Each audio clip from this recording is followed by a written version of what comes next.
Anneliese Michel, a name that echoes through the corridors of history, shrouded in mystery and sorrow, a name whispered in hushed tones, often accompanied by a shiver down the spine, a name synonymous with tragedy, faith, and the unspeakable horrors that lurk beyond our understanding. Her story is one of faith tested to its limits, and of a battle between light and darkness. Born into a devout Catholic family in the quaint town of Liebelfing, Germany, Anneliese's life was a testament to piety and normalcy. She was a bright, cheerful girl, deeply loved by her family and friends, until it wasn't. At the tender age of 16, a darkness descended upon Anneliese, a darkness that would change her life forever, a darkness that manifested in violent seizures, leaving her body contorted and her mind lost in a labyrinth of confusion. These episodes were terrifying, both for Anneliese and for those who loved her. Doctors, baffled by her condition, diagnosed her with temporal lobe epilepsy. They hoped that this diagnosis would lead to a solution, a way to bring Anneliese back to her normal life. Pills were prescribed, hope was offered, but the darkness remained. The medication did little to alleviate her suffering. The seizures continued, increasing in frequency and intensity. Each episode more harrowing than the last, leaving her family in a state of constant worry. But something else was happening, something sinister that medicine couldn't explain. Anneliese's condition was not just physical. It was something far more malevolent. Anneliese began experiencing auditory hallucinations. Demonic faces haunted her waking nightmares, and the air around her reeked of sulfur. These experiences were beyond the realm of medical science. Her behavior grew erratic, her once gentle spirit now racked with fear and despair. She was no longer the Anneliese her family knew and loved. The line between reality and nightmare blurred, and Anneliese's family watched in horror as the darkness consumed her. They were desperate for answers, for a way to save their beloved daughter from the abyss. Anneliese's condition worsened with each passing day. Her once vibrant personality was replaced by a terrifying alter ego, one that spoke in guttural voices, spouting blasphemies and claiming to be possessed by demonic forces. The once comforting symbols of her faith, crucifixes and holy water, now filled her with an unbearable terror, causing violent reactions and sending chills down the spines of those who witnessed them. Her family, clinging to their faith, refused to believe that their beloved Anneliese was simply ill. They had witnessed firsthand the demonic transformation, the inhuman strength, the chilling voices that were not her own. They knew in their hearts that their daughter was not sick, but possessed. Desperate for help, they turned to the one force they believed could combat the evil that had taken root in Anneliese's soul, the Catholic Church. The Church, initially hesitant, finally agreed to their pleas. Two priests, Fathers Ernst Alt and Arnold Renz, were appointed to investigate Anneliese's case. As they delved deeper into her torment, they bore witness to the undeniable signs of demonic possession. The priests listened in horror as Anneliese's voice shifted, morphing into a chorus of malevolent entities, each more menacing than the last.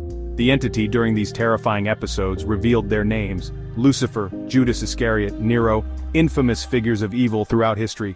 These names, uttered with chilling conviction, sent shivers down the spines of the priests. They knew they were dealing with something ancient, something powerful, something evil. The weight of their responsibility pressed down on them. They were Anneliese's only hope. The gravity of the situation was not lost on Fathers Alt and Renz.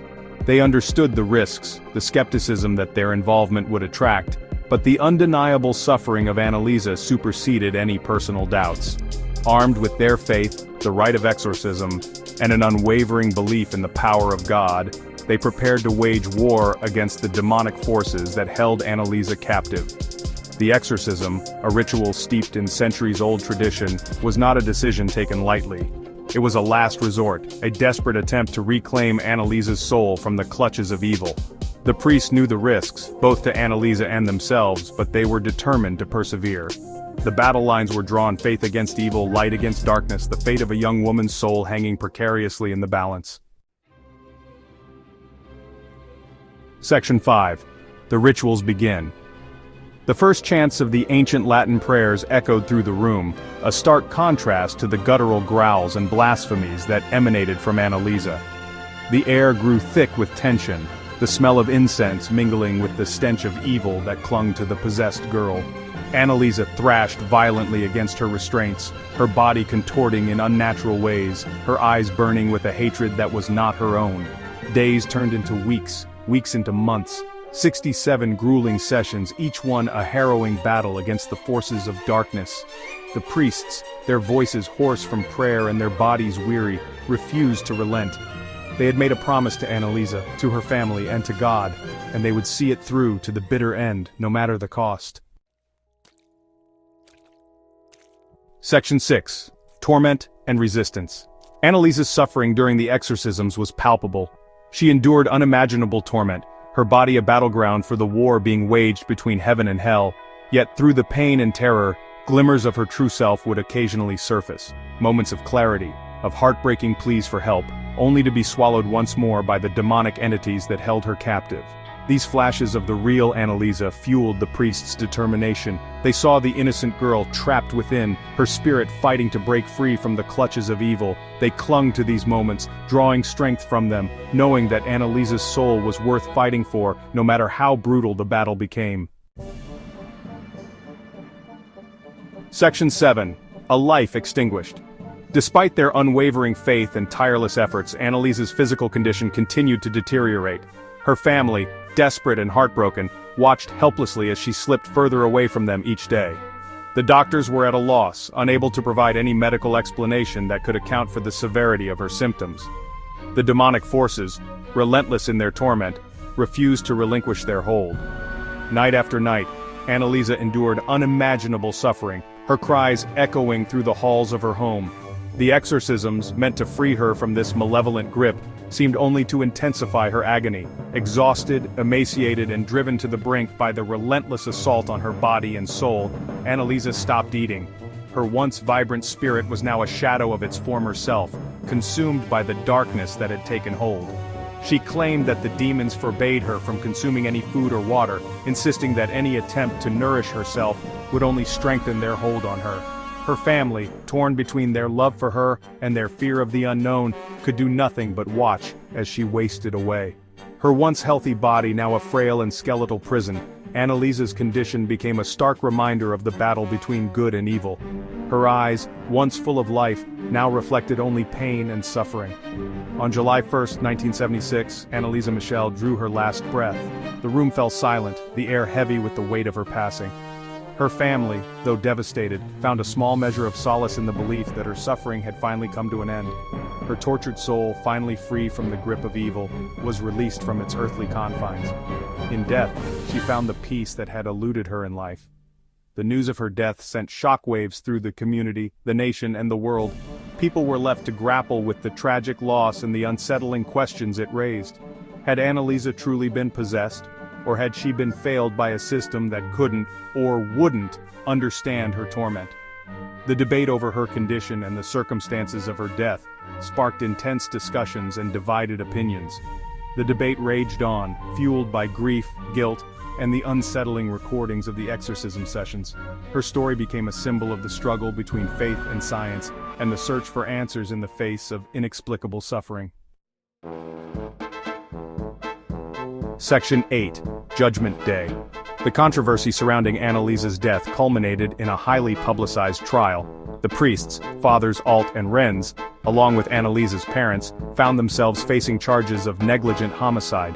The world watched as the courtroom became a battleground between faith and science, belief and skepticism, the sanctity of religious practice, and the responsibility of care.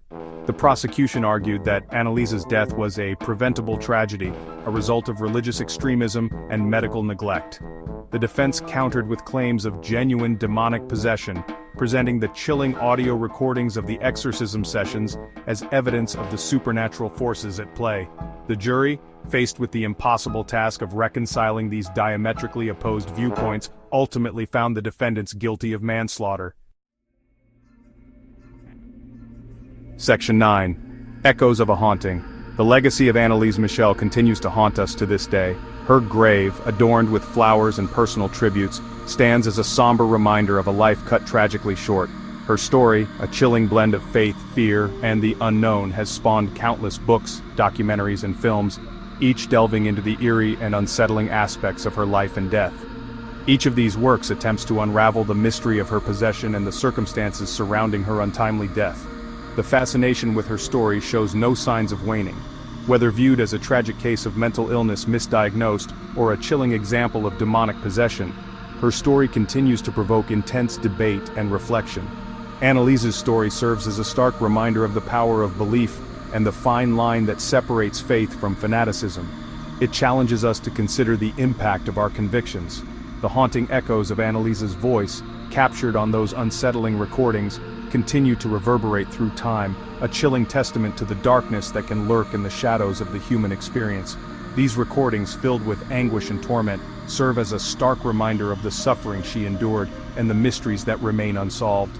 And as we grapple with the unanswered questions surrounding her life and death, we are left to confront our own beliefs about the nature of good and evil, the limits of our understanding, and the terrifying possibility that some mysteries are beyond human comprehension. The story of Anneliese Michel forces us to look deeper into the human psyche and the unknown realms that lie beyond our grasp. It is a haunting tale that continues to captivate and terrify, reminding us of the thin veil that separates our world from the unknown.